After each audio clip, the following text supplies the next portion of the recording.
Hola, muy buenas tardes. Mi nombre es Cristian Giraldo y hoy les vengo a presentar el compilador para gramática con Gustavo. Primero que todo, se nos pidió realizar una, un compilador el cual nosotros creáramos desde un lenguaje, un program.source, y tuviéramos de ahí, pasáramos a el compilador que nosotros creáramos y nos diera un lenguaje intermedio que es con la estructura de LLVM. De ahí lo pasamos por Clang y esto nos da un programa exe que es el correspondiente binario a lo que a lo que nosotros programamos.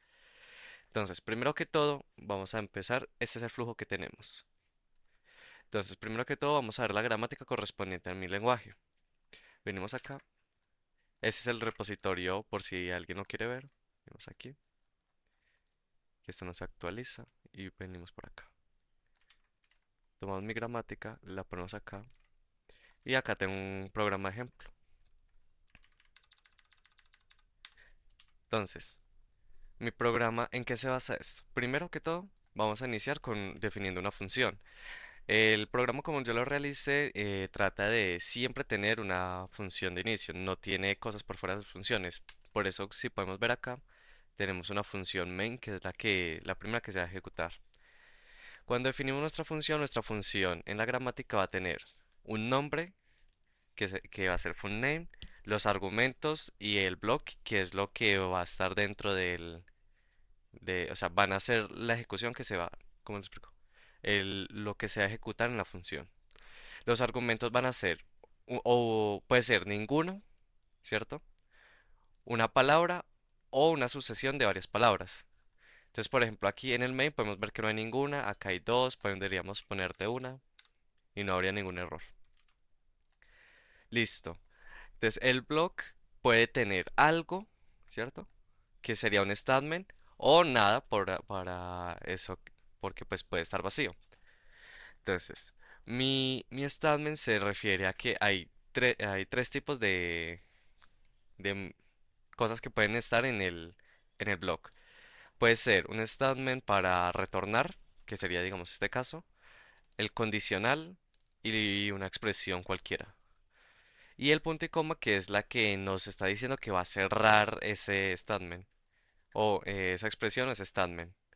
Es decir, pues el punto y coma de aquí o el punto y coma pues es la que cierra la función.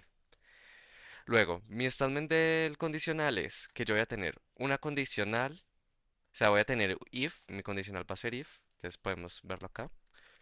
If va a tener entre paréntesis una condición que por ejemplo puede ser x mayor a 3 y va a tener un bloque de código que vamos a poner ahí.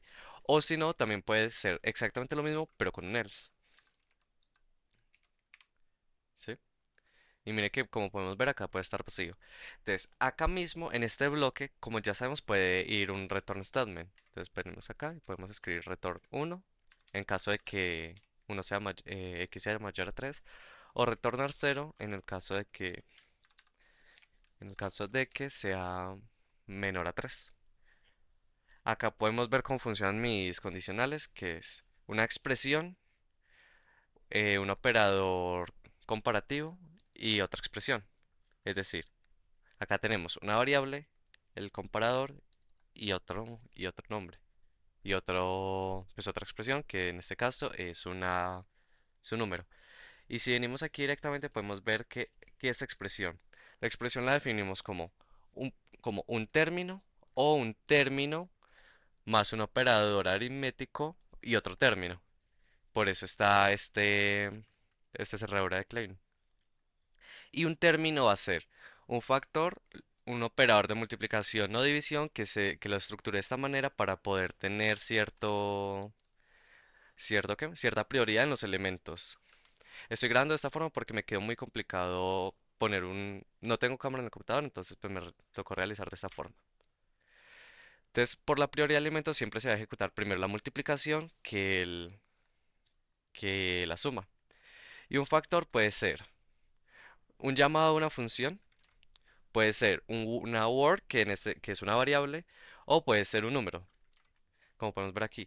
O también puede ser una expresión, pero pues esto lo que haría es concatenar varias expresiones. Estamos aquí y ahora ya, ahora miramos, pues definimos que va a ser funcall, que es el llamado a la función. Entonces, mi funcall va a ser el nombre que yo le haya asignado, que ya vimos que pues es el mismo que teníamos acá, que es simplemente una palabra que se le va a asignar al nombre. Entre paréntesis, una expresión o una sucesión de expresiones que puede ser tanto opcional como, o sea, no, todo puede ser opcional, ¿cierto? Porque puede que no tenga parámetros o o puede tener más de un elemento. Bueno, definí mi word, que es lo de la variable, el nombre que se le puede asignar a la variable con caracteres con números. Es decir, que yo puedo poner sum 2 sum 3 sum, no sé, así. Pero, por ejemplo, no puedo poner solo uno. Entonces, lo realicé de esta forma para poder tener ciertos identificadores. Luego, la regla de los números. Aquí, para poder definir los números, yo puedo definir números como -3, puedo poner un +4 y no me genera errores porque es un número. Entonces, por eso está este operador, esta expresión regular que son los números y como opcional el más y el menos. Y pues se intuye que si no está el más, no hay ni más ni menos, va a ser un más. Listo, venimos acá. Ahora, esto es para ignorar los espacios simples, los saltos de línea y para ignorar los comentarios. Entonces, para los comentarios, por ejemplo, yo en mi programa puedo realizar comentarios como condicional uno, ¿cierto? Para tener una buena estructura, ya que mi lenguaje necesita tener una estructura adecuada. Y ya eso es pues esa gramática solo acepta enteros y si habilitamos todos los tokens podemos ver cómo podemos definir pues mi árbol, ¿cierto? Y tenemos una estructura. Entonces aprovechemos y tomemos este ejemplo. Entonces venimos acá, voy a reciclar este mismo y me da este árbol. Cuando venimos aquí, sabemos que tenemos esto. Entonces, primero que todo quiero ejecutarlo y mostrarles qué es lo que nos da. Entonces, cuando lo ejecutamos, me escribe este código que si venimos acá, Clang lo que hace es, o sea, lo que intentamos hacer con nuestro compilador es pasar un lenguaje intermedio antes del assembly para poder tenemos un lenguaje, ¿cierto? El lenguaje que nosotros creamos. Ese lenguaje lo pasamos a antes de assembly y lo que va a hacer este Clang es poderlo compilar a binario dependiendo del sistema operativo y la tarjeta. Entonces así podríamos hacer que nuestro lenguaje funcione para todos los dispositivos. Venimos aquí y el equivalente de esto en C sería este. Sería pues tipándolo. Le intenté hacer lo más similar a C posible porque es lo más fácil de entender para todos. Venimos acá. Y mire que nos genera con Copilot Explorer, que es una página para poder visualizarlo, nos debería generar esto. Y como podemos ver, es muy similar a lo que tenemos acá. Yo le hice ciertos cambios, como por ejemplo estos elementos que no se usan más allá de la depuración. De hecho, normalmente tienen la depuración activa, que es esto. Nosotros no necesitamos depurar. Y entonces nos quedan solo estos elementos tenemos, primero que todo, definimos una función de manera local que va a ser un i32. Recuerde que nuestro programa siempre va a ser de enteros, entonces siempre van a ser i32, que se va a llamar sum, ¿cierto? Vamos a definir un parámetro como i32 y se le va a asignar a una variable porcentaje cero. Lo mismo con el uno. Luego vamos a definir tres variables, entonces vamos a alojar un espacio de memoria para la variable 3 y la variable 4 que los va a alinear con los enteros, con los de 4 bytes. Y lo que hace store es asignarle un puntero a este elemento. Entonces, por ejemplo, acá lo que está diciendo es que desde el porcentaje cero, o sea, básicamente desde el 3 me apunte al cero, ¿sí? ¿Por qué? Porque nosotros no podemos tomar estos elementos del parámetro directamente ya que Clang no nos lo permite.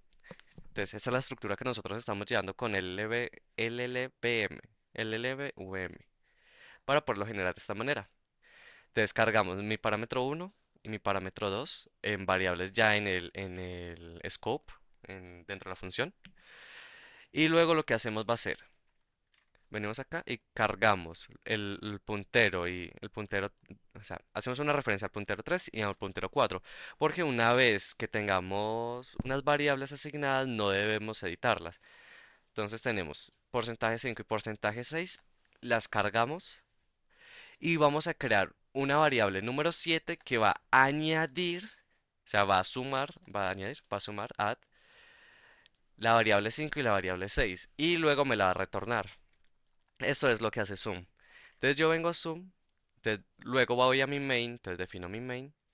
Tengo tengo una variable la cual va a guardar lo que me retorne el llamado a la función. Entonces mira, acá vamos a llamar una función de 32 bits que se llama suma y le vamos a pasar como parámetro 4, que es este elemento de aquí, y aquí menos 8, por ejemplo en este caso, ya él hace las operaciones directamente con una lógica que yo implementé detrás. Pues aquí también, pero ahorita la vamos a ver más adelante. Y me retorna esto. Perdón. Entonces vamos a venir acá y vamos a... Ah, bueno, F6. Ya estaba... Sí, ya está. Vamos a copiar con clang. Entonces, vamos a ejecutar mi programa. Y pues no me retorna nada. O sea, no veo visualmente que me retorna. Así que tengo que llamar una función que se llama echo y una variable last exit code, que es lo último que se me retornó en el sistema. Entonces, cuando retorno, menos 4. ¿Por qué nos da menos 4? Porque 4 menos 3 menos 5 es menos 8. Entonces es 4 más menos 8, es decir, menos 4. Entonces, esto es lo que hace nuestro programa simple. Ahora ponemos otro ejemplo. Vamos con la función factorial para probar la recursividad de una vez. Entonces, mi factorial, ¿cómo se define? Entonces, sabemos que voy a necesitar una condicional tal que... Ah, bueno, estructuremos lo mejor de la otra manera para que se vaya aquí. Tengo mi factorial. Tenemos que mi x tiene que ser mayor a 0. Si mi x es mayor a 0, entonces va a retornar x multiplicado por el factorial de x menos 1, punto y coma. Si no, es decir, pues si no es mayor a 0, o sea 0, me va a retornar 1, el punto y coma. Y pues el llamado con mi función main, entonces vas a decir función main, no la dejé, si la voy a copiarte acá más bien. Main, y aquí me va a llamar a factorial de 4, puede ser, de 4. Entonces, como podemos ver, desde este lugar ya mi gramática me lo acepta. Lo vamos a poner acá. Y lo vamos a poner un ejemplo similar acá. Entonces, recordar que pues hay que tiparlos. Así, en ti, en ti y en ti.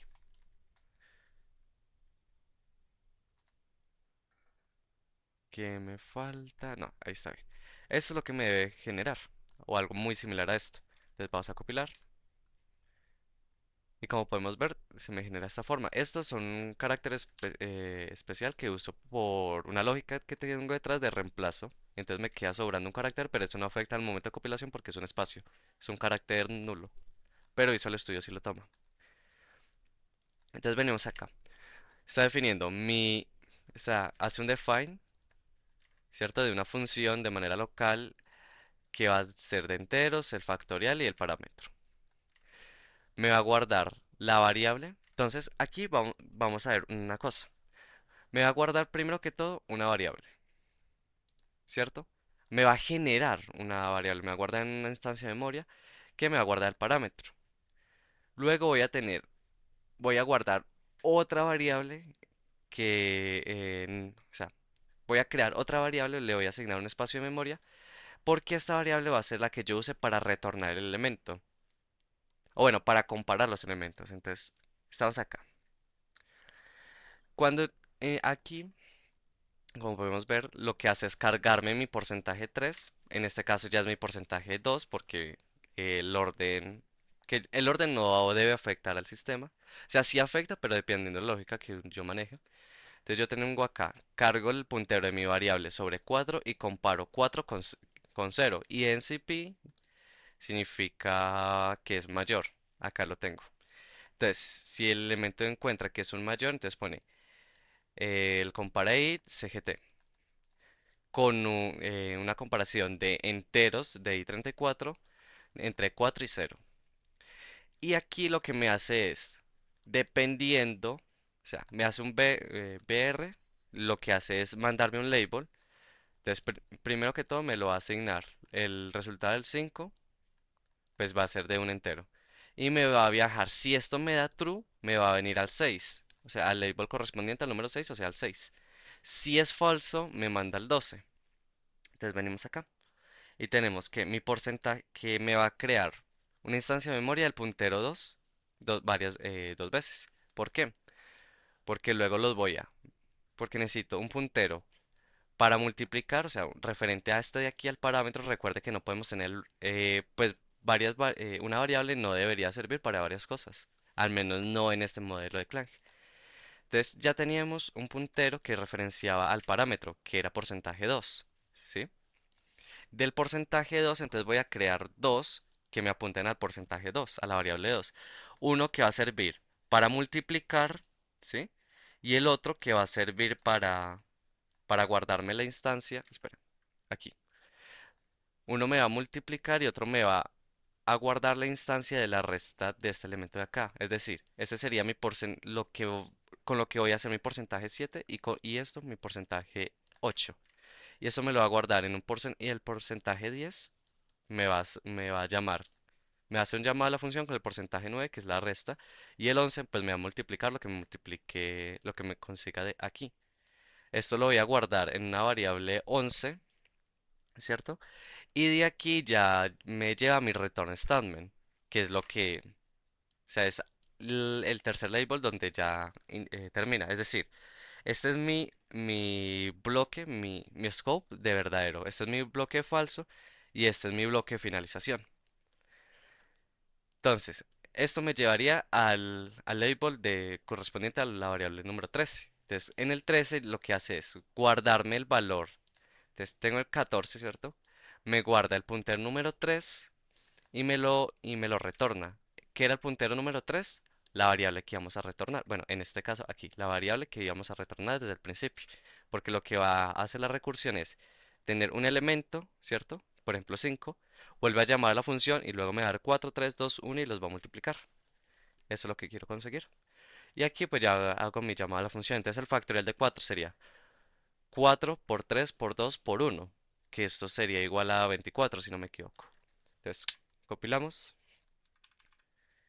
Ahora, compilamos nuevamente nuestro program.ll a un program exe, lo ejecutamos, no lo ejecuté, lo ejecutamos ahora sí, y ahora sí obtenemos el valor ¿dónde está? Acá, tenemos el valor que nos retorna, que en este caso es 24. Por ejemplo, si cambiamos aquí, 5, debería darnos 25, pues volvemos, compilamos con clang, ejecutamos el exe, y obtenemos el resultado que nos retornó, que es 120.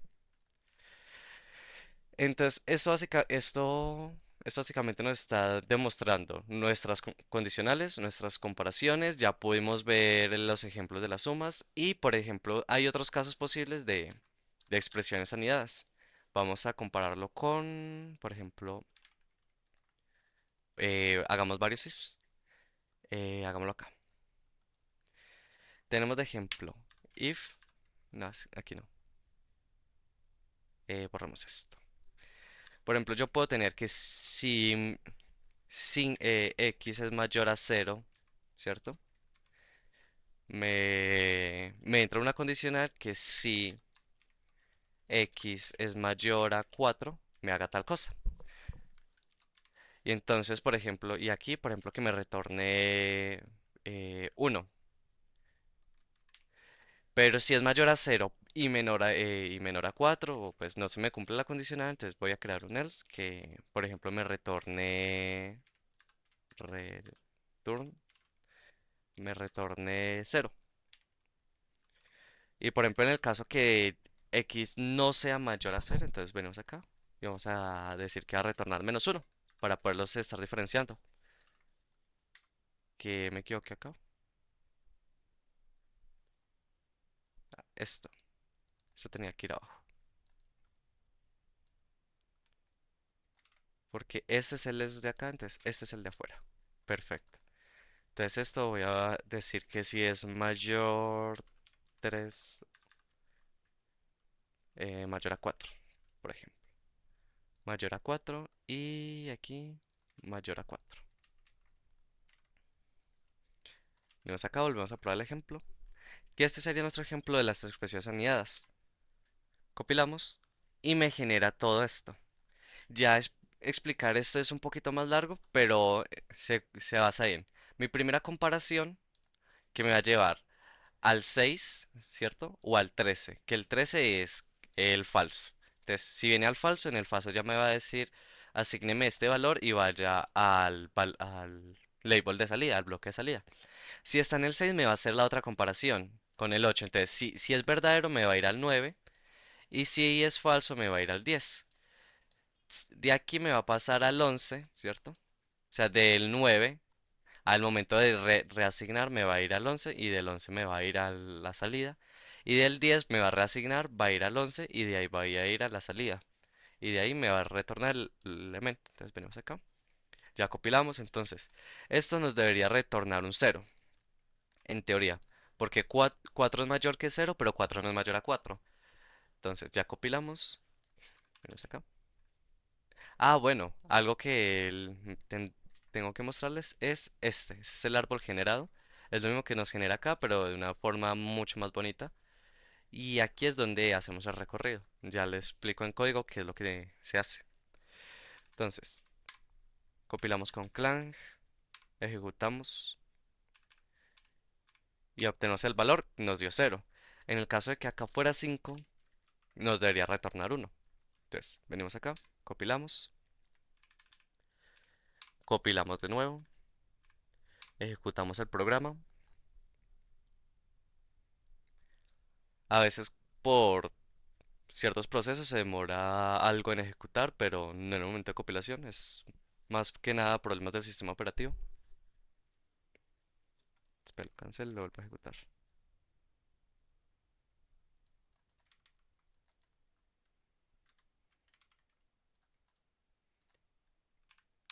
Ahí está. Y de aquí, ahí está, me retorna uno.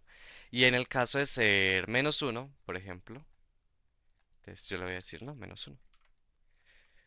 Entonces vamos a compilar con Python, luego voy a compilar con Clang, luego voy a ejecutar mi exe y luego voy a obtener el valor menos uno, exacto, porque entonces menos uno no es mayor a cero, entonces me va a retornar menos uno. Bien, entonces, ¿en qué se fundamenta toda la lógica que tenemos acá? Sabemos que esto es un árbol que va recorriendo, o sea, la gramática es una serie de árboles que me lo van expandiendo, un árbol de expansión. Entonces, para hacer un recorrido, tenemos que, pues yo lo generé de la siguiente manera. Primero que todo, esto me pareció bonito, que lo dejé del ejemplo anterior que nos dio el profesor. Esto es en el caso de que al momento de compilar, por ejemplo, cuando vemos que aquí cuando compilamos, él entra él busca este elemento, lo ejecuta, pero también necesito mandarle como argumento hacia dónde lo va a compilar, o sea, qué va a compilar, que en este caso es program.source. Entonces, en el caso de que haya un error al momento de ingresar ese comando, pues lo marca y ya. Entonces, aquí defino mi gramática, que es la misma que tenemos aquí en la ARC. Esto lo puedo esconder. Aquí, get operator name. Lo que hace es esto es pasarme del operador, ¿cierto? Del símbolo al representativo. Como podemos ver aquí, aquí. Mire que cuando nosotros sumamos o restamos acá, cuando restamos, mire que no pone el menos, sino que pone sub. Entonces, esto es lo que hace. Solo traduce el símbolo a la palabra que entiende Clang. Lo mismo con nuestros operadores comparativos. Aquí. Las variables temporales. Aquí hay algo muy importante que es que como pueden ver acá en el scope, o sea, en lo que se define en la función, no se repiten variables. Es decir, yo no puedo ni reasignar una variable ni tener una con el mismo nombre. Entonces, como pueden ver, eso va escalado. Entonces, tiene porcentaje cero, porcentaje 2 porque porcentaje uno no lo podemos tener, al menos no en el scope, porque porcentaje uno es una variable reservada para ciertos elementos de Clang. Entonces, esa solo puede ser, o sea, porcentaje uno solo puede ser, porcentaje cero y porcentaje uno solo pueden ser parámetros, o si no hay parámetros, salta directamente al 2. Entonces, por ejemplo, venimos acá. ¿Dónde está? Aquí. Eh, Tenemos las variables temporales y esto, una función que me genera la variable temporal, que es que si es temporal y si no es un parámetro, entonces pues le va a sumar uno. En el caso de que sea un parámetro, le vas, espera. Ah, sí, le va a sumar. Por ejemplo, si no es un parámetro, entonces, por ejemplo, estoy en cero y no es un parámetro, entonces va a venir aquí y le va a sumar uno. Entonces va a ser uno. Y le va a volver a sumar uno. Entonces voy a pasar al 2 directamente y me va a retornar la variable número 2, no la número uno. Ah, bueno, en el caso de empezar en cero. Ahora, el porcentaje uno, la variable uno, se puede usar en el scope, como en el caso de acá, pero el problema es que como está relacionado con ciertas prioridades que tiene el compilador, no podemos estar ni modificando ni tomando nada. Por ejemplo, si en este caso ustedes pueden ver que el porcentaje uno está de esta forma, yo ni siquiera le tengo el porcentaje uno porque este elemento de aquí no está haciendo nada, no está realizando ningún proceso. Al menos no para esta ejecución simple. Luego acá, get property. Cuando nosotros tenemos nuestro árbol, ¿cierto? Entonces yo veo que en nuestro árbol puede tener, digamos, estoy aquí parado. Aquí puede ser una lista, puede ser o sea, bien acá, estamos aquí. Y esto me va a estar, esto puede ser o una lista, o sea, los hijos de esto pueden ser listas o pueden ser árboles.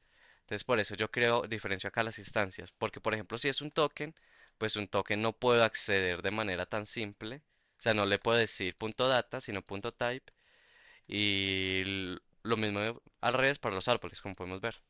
Entonces aquí lo que yo intento hacer es, con esta función, simplemente decirle, pasarle este nodo como parámetro, decirle qué es lo que quiero que me dé y me lo retorna. En el caso de que sean varios, ¿cierto? Me retorna en un array los varios elementos. En el caso de que solo sea un elemento, me retorna solo el elemento sin el array. Listo, ahora, esto de aquí me lo voy a saltar por ahora y voy a bajar directamente aquí. Entonces, nuestra ejecución del programa va a ser primero que todo leer el input. Vamos a obtener los argumentos, vamos a analizar hacia dónde va a salir, o sea, hacia dónde vamos a compilar, que es en este elemento, el de program.ll. Vamos a imprimir el input, o sea, vamos a imprimir aquí,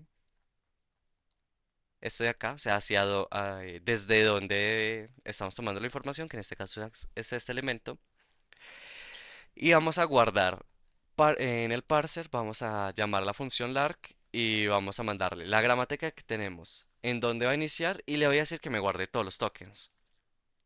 Esto me va a dar un elemento que lo que va a hacer es pues escribirlo ya en un texto con el with open input. Volvemos a subir.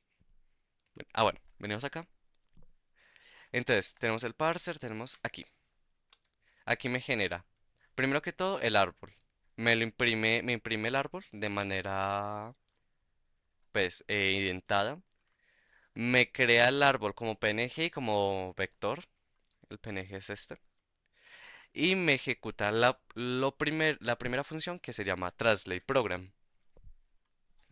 Entonces en translate program me pregunta si de mi árbol, de mi AST, punto data empieza en star. En caso de no empezar en star es que hubo un error al momento de ingresar la gramática. Entonces no lo toma en cuenta. Y aquí me va a hacer un index, que este index lo necesito para este caso.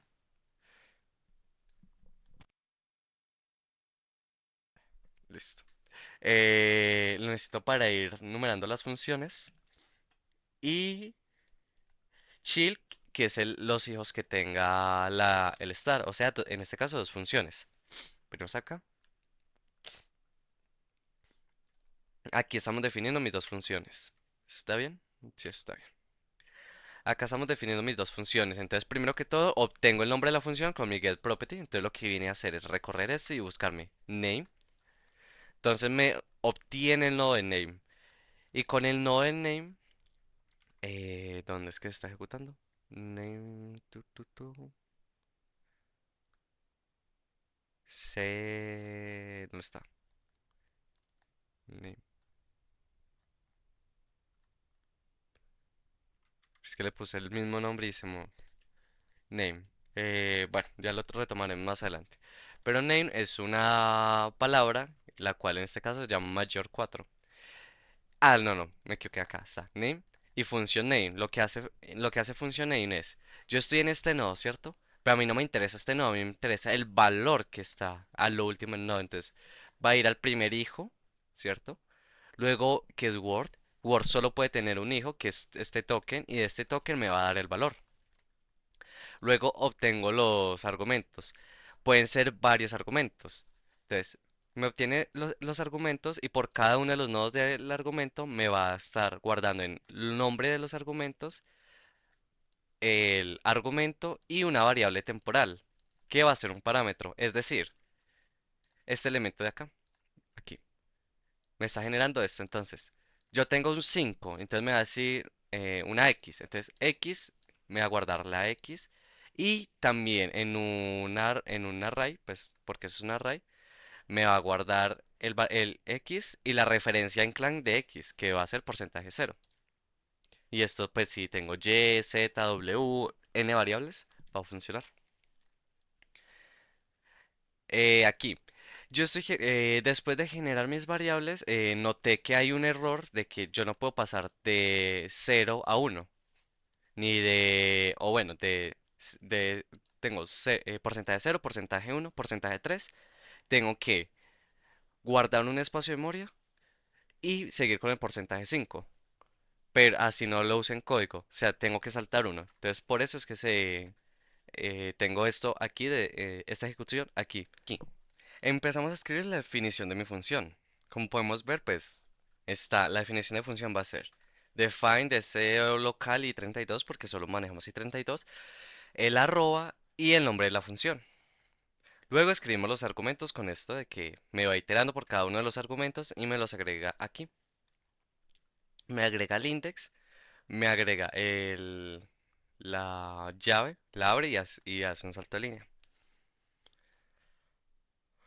Aquí lo que hacemos es generar las variables que van a apuntar a mis parámetros.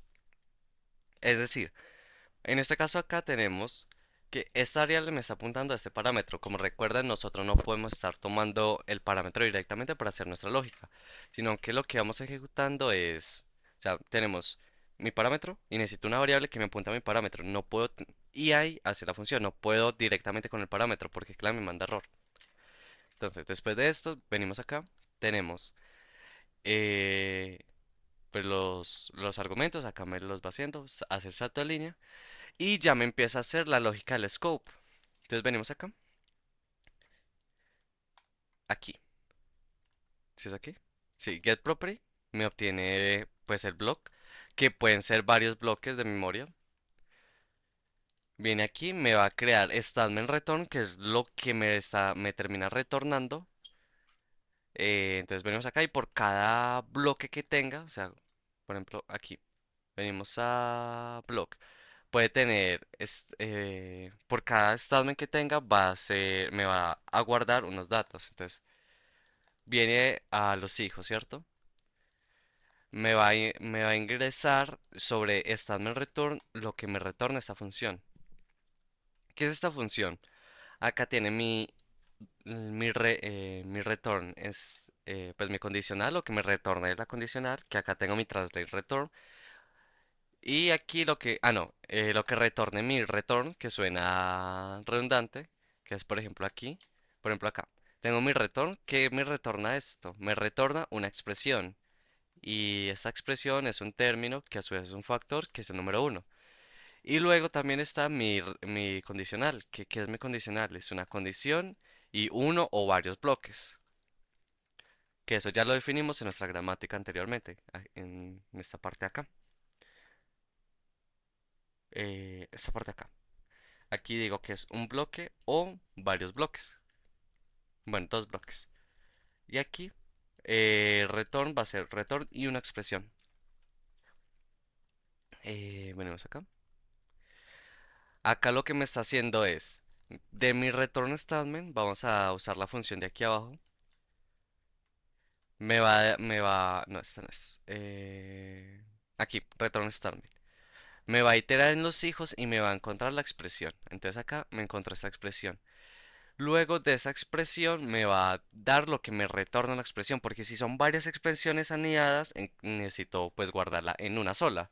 Esto es lo que me lo transforma. Que esto ya tiene una lógica más extensa que no me va a dar tiempo de explicar, pero si lo quieren ver, repito, aquí está el GitHub para compararlo. Listo, volvemos aquí.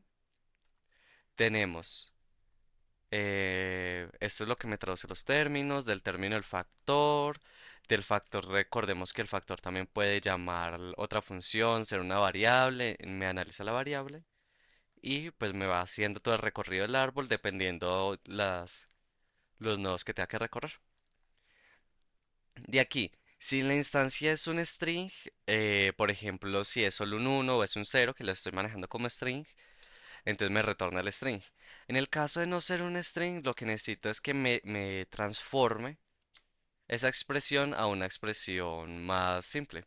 Es decir, aquí me llegaría, por ejemplo, eh, x, no, bueno, la variable correspondiente a x, en, digamos 3. Luego voy a tener exactamente esto mismo, así, de esta manera.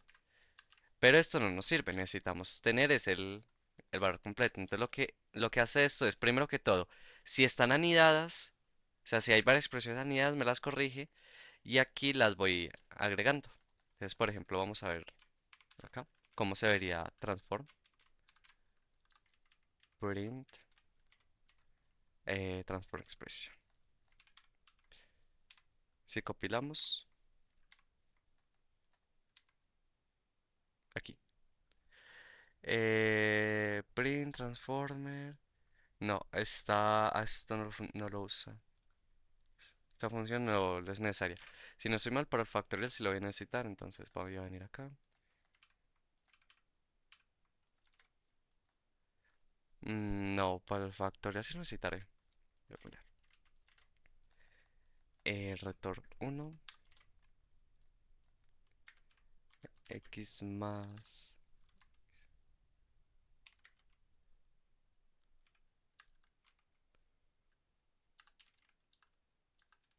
mayor 4 de 4. Acá pongo de 4. Menos 5 y este es x menos 1.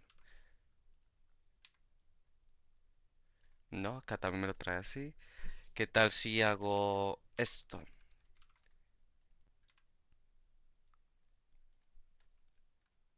Mm,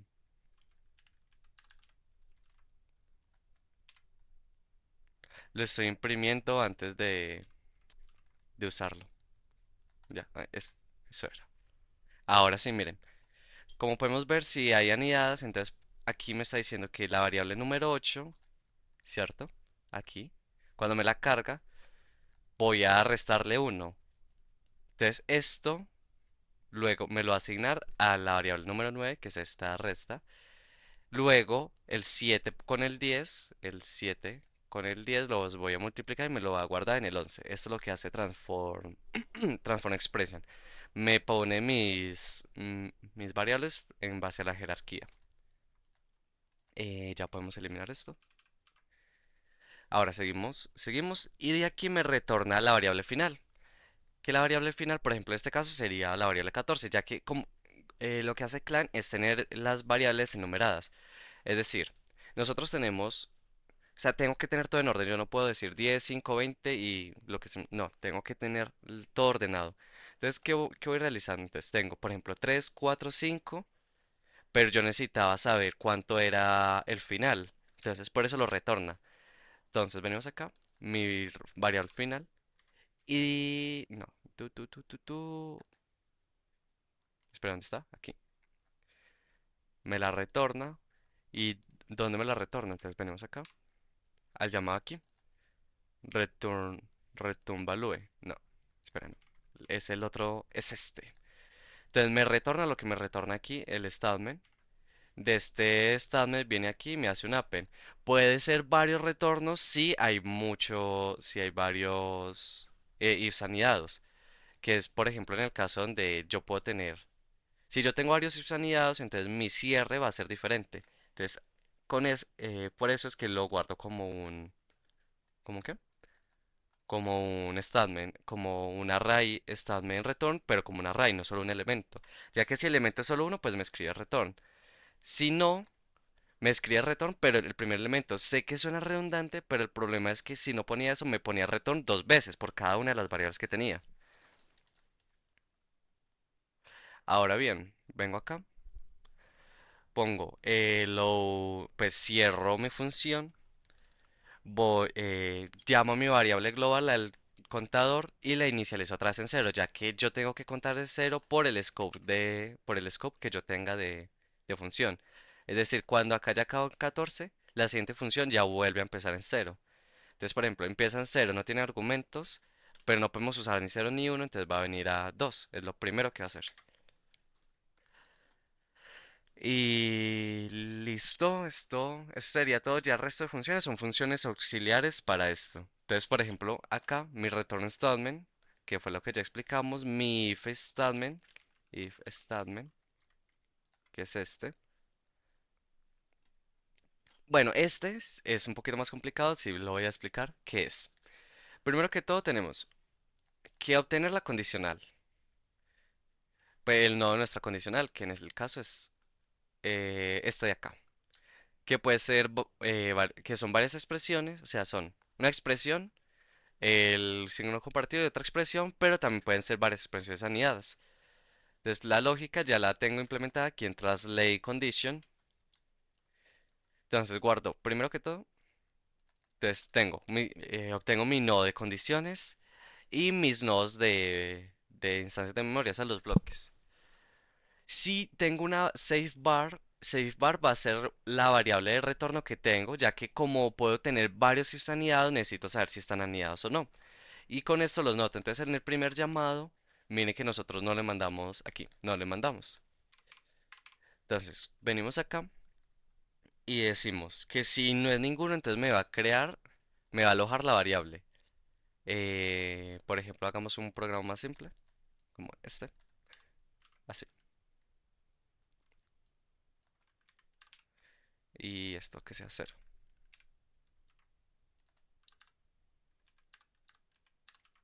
Listo. Compilamos.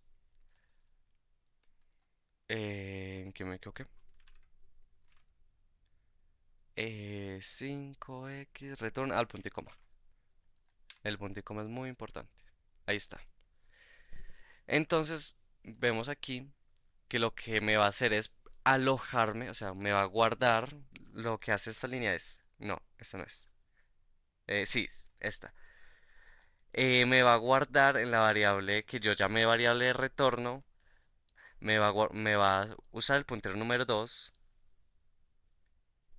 No, espera. No, acá, no, no es esta.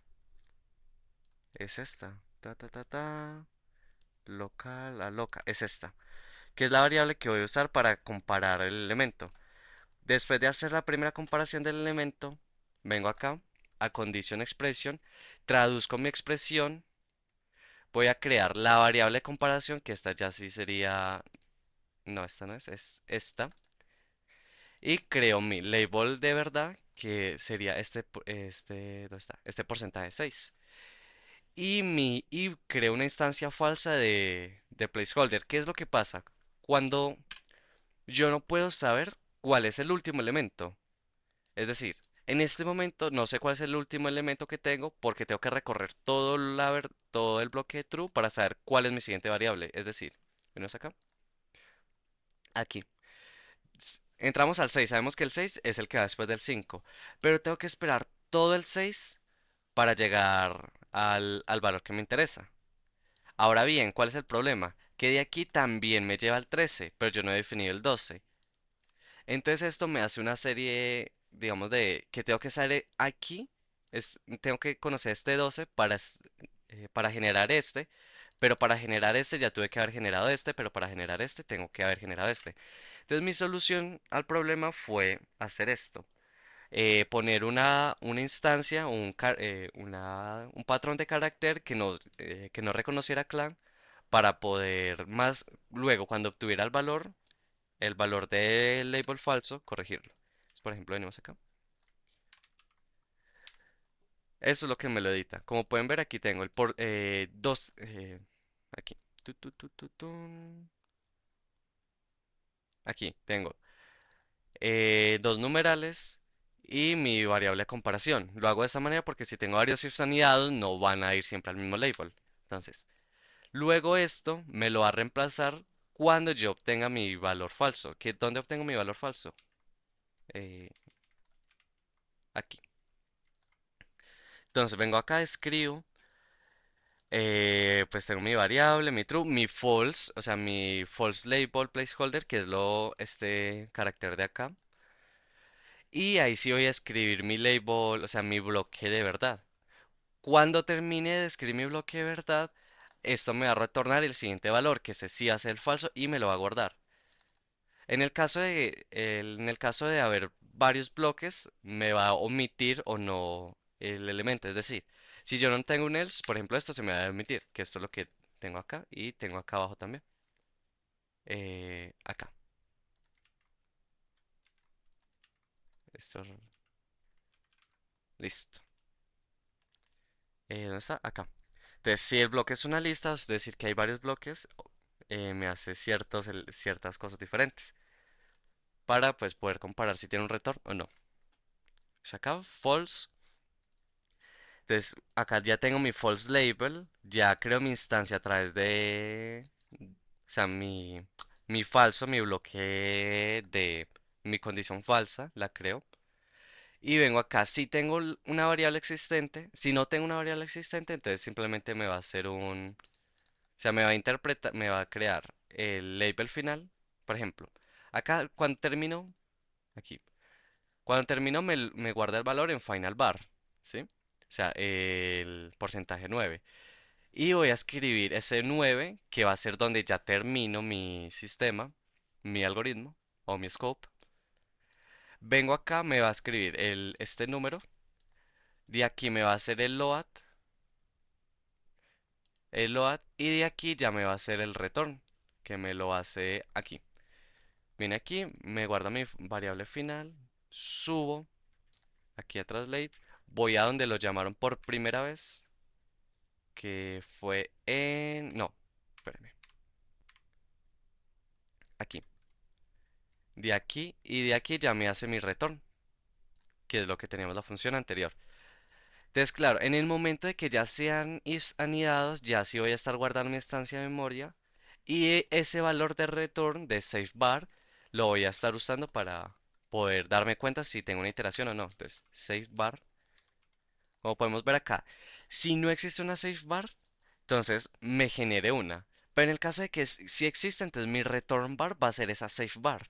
Entonces, vuelvo al ejemplo de cuando tenía varias condicionales. Si x es mayor a 4, pero x es mayor a 7, me retorne x. Si no, me retorne menos 1. Menos acá. Y aquí ya me lo genera de la siguiente forma. Ahora bien, como pueden ver, el falso de aquí es 14. Entonces, cuando esto es falso, viene al 14, viene acá, y del 14 viene al 15, porque ya lo descarta directamente. Pero si cumple la primera condicional, viene al 6, Del 6 me hace otra comparación que el verdadero es el 9, del 9 ya pasaría al 12 y del 12 al 15 después de reasignarlo. O sea, ese sería el true, o sea, el verdadero, el segundo verdadero. Pero si el primero es verdadero, ¿cierto? Y el segundo es falso, me va a llevar al bloque 11, que en el bloque 11 me va a guardar el uno en la variable que voy a llevar al label 12 y del label 12 voy a ir al label 15 y me lo va a retornar ese menos uno. Eso es lo que queremos conseguir. Y por eso estuve guardando las variables, o sea, el safe bar, que es lo que voy a terminar usando como variable de retorno. Y ya el video se me hizo bastante largo, pero pues espero haberlo explicado correctamente. Ya vimos el ejemplo de recursión, vimos condicionales, condicionales anidadas, vimos operadores aritméticos. Ah, de hecho me gustaría mostrar otro ejemplo, que fue el que me dio el profesor, que lo tuviera en cuenta, que es return 5 menos... Ah, no, el return X. ¿Sí? Y acá una constante, const. Si tengo 5 menos menos 5, esto me debería dar 10. Este es el ejemplo que estoy comparando. Me falta un punto y coma, ¿cierto? Efectivamente. Listo. Ya compilamos aquí. Vamos ahora a compilar con clang. Tengo un none porque... mm, mm, mm, mm, porque tengo un none. Ah, creo que... Espera. El error era que cuando llegaba acá y era un cero, como Python es tipado, entonces no iba por ahí y me hacía una lógica rara. Entonces lo que hice fue que si era un string, o sea, un string simple de la lógica que expliqué antes, o un número, entonces por ejemplo venimos acá, porque por alguna razón, o sea, Python identifica cuando es un número y un... Lo voy a explicar así mejor, con el ejemplo. Vengo acá y tenía este cero, ¿sí? Por ejemplo, normalmente yo tengo, el ejemplo que yo tenía era este, de acá. 2 y me llegó en 2 y esto sí me lo toma como string. Problema es que no me lo tomaba como entero. ¿Y por qué necesito que fuera? O sea, lo manejo como string por el hecho de que pues ya estaba manejando todo en string y implementé esa lógica. Pero entonces lo único que hice fue agregarle un OR de que sí fuera un entero. Ahora sí, vamos a ver el ejemplo. 5. Entonces, estuvo bueno este ejemplo para corregir otro error que es acá. Venimos aquí, tengo 0. Y aquí 0 pues ya me lo va a reasignar. Entonces tengo aquí 0. Vengo acá. Si acá tengo 0 pues ¿qué me va a retornar? 0. Entonces, echo. No, esto no. Eh, clang. Lo ejecutamos. Pues me retorna 0 pero para seguir el procedimiento. Y por ejemplo, en el siguiente caso vamos a usar este. Que este ya es el ejemplo que teníamos anteriormente que si no está funcionando.